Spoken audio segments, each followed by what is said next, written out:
Hey students and parents, this time for math, we're going to be talking about finding the area of a rectangle. So area is the measure of how much space the shape takes up.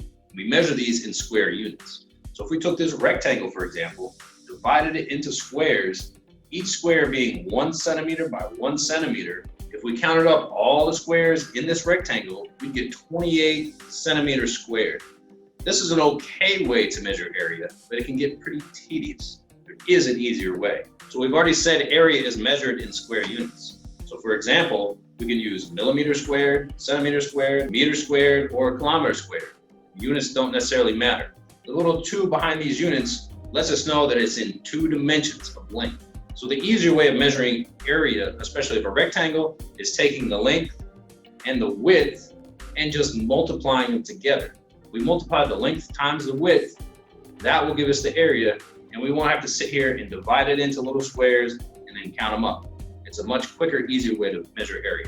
If we were going to write it out in a mathematical formula, we could write length times width, or we could do an abbreviation and just LW, which means the same thing, length times width. So if we take a look at this example, I know the length of my rectangle here is 7 centimeters and the width is 4 centimeters. So if I would multiply 7 times 4, that would give me a measure of 28 centimeters squared. There's the area, and I'm done. So let's look at 3 examples of rectangles here. First one, we have a length of 5 and a width of 3.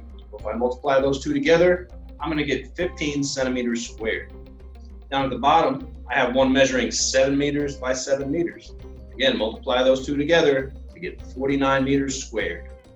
In this rectangle, 2 centimeters by 7 centimeters, multiplying 2 times 7, that's going to give me an area of 14 centimeters squared. You can see how easy this is.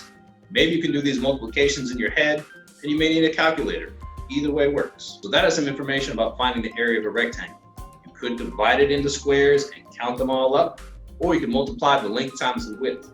Either way, you're going to get a unit of measured squared to indicate that it's a 2-dimensional shape. I'll be posting this video and slides and practice pages for you to work on in calculating the area of rectangles. If you would like more information, I'll post that on Schoology.